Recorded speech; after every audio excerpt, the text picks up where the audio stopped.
I've got a couple of very special people with me today for our leadership perspectives. This is Julie Durst, my daughter-in-law, who's children's pastor at Grace Assembly of God in Syracuse.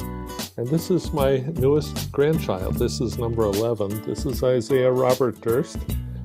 I want to talk to you today about the importance of children's ministries and the local church.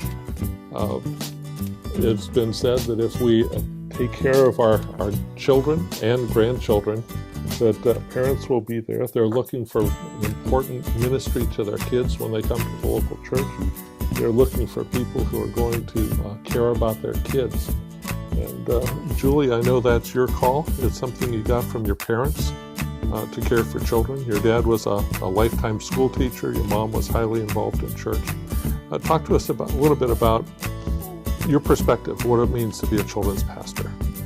So it's very important to me to involve the entire family as I work with kids specifically on Sundays and Wednesdays. But the connection between home and church is vital because we only get the kids for a certain amount of hours each year. The home is where the real discipleship happens and where it's super important that the parents are connected and resourced by the local church so that they can have those spiritual conversations with their kids to grow them in their understanding of Christ and who He is. Tell us a little bit about how you work with not only the children but the parents. What do you do in equipping the parents to disciple their kids at home? So we have a lot of resources that go home with the kids. So on a monthly basis, we try to stick, for the younger kids, stick to one theme. And so we send home some activities that they can do with their families. We send home a placemat that kind of hopefully sits on their table all month, and it reviews the Bible stories and the memory verse and the theme for that month. And so it's hopefully a good rate kind of in your face every dinner time, every breakfast. The families can continue to review with their kids. We also try to do 2 family/parent seminars every year. So last year we did gospel-powered parenting, and we took raw principles from that book and showed people the importance of making sure that Christ is the center of their home and not necessarily the kids. And they were able to walk home with a binder, like thick, full of information, so they don't have to read the whole book, but they got a whole ton of resource to walk home with. And then we do a lot of family fun days, just teaching kind of parents how to spend time with their kids. Like, here's some activities you can do, and use Pinterest a lot too to give us lots of ideas. One of the things you mentioned is that the kids aren't the center of the home. The Lord is the center of the home. A lot of parents today are making all of their plans around the kids' activities. Talk to us a little bit about how you see that to be important. It's essential that parents make Christ the center of their home.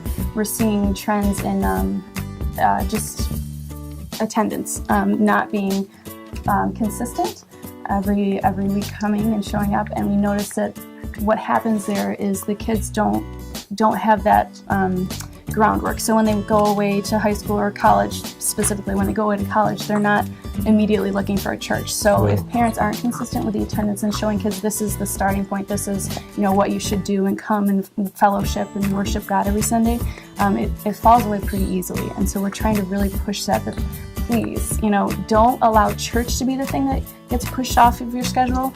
Allow the sports things or the dance recitals or the other activities be the things that get mixed instead of church.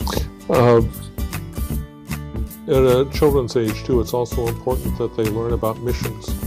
And I know you have Boys and Girls Missionary Challenge, I think it is now. Right. Talk to us about how that's implemented and what you do with that. I know this year they raised almost $7 million nationally, which is a record year for Boys and Girls BGMC. It was a record year for us this past year. We go with the whole March Missions Madness, and so for 1 month we go really hard and have the kids bring in as much change and dollar bills as they can, and they are really excited about it. So they set the goal each year, and each year we have doubled our amount. Last year they wanted to do $500, and someone in the adult church was impressed with that and said that if they raised that amount they would match it. And they went above and beyond. Our kids raised $800, over $800, and then they matched it, and the kids were just so excited to see that they gave over $1,000 in missions. It was very exciting. So we try to get the whole church involved in that, but we kind of push it that 1 month, and it's always phenomenal what God does in 1 month. And it's even more than just raising money. for that. It's raising the children's awareness of what's happening on the world front. Yep. And for so many of our churches around the state, it's not foreign missions anymore. It's almost home missions because we've got people from all over, international family. Another thing we do to kind of raise that awareness to them about loving others and getting outside their comfort zone is we go to a local family shelter. We do it twice a year, right around Thanksgiving time, and then before the end of school, we go to the Salvation Army Family Shelter, and we just hang out with the families there and love them and play games and make crafts, and our kids are able to see how to put themselves aside and not eat the snacks and not play the games and get the prizes, but to give it to others and be missional that way. Yeah.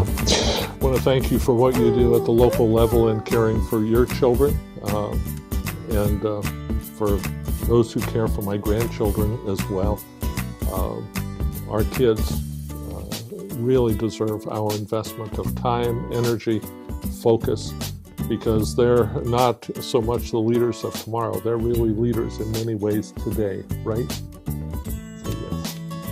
And trust that you have a great time with your children, your grandchildren, and your children's ministries thrive.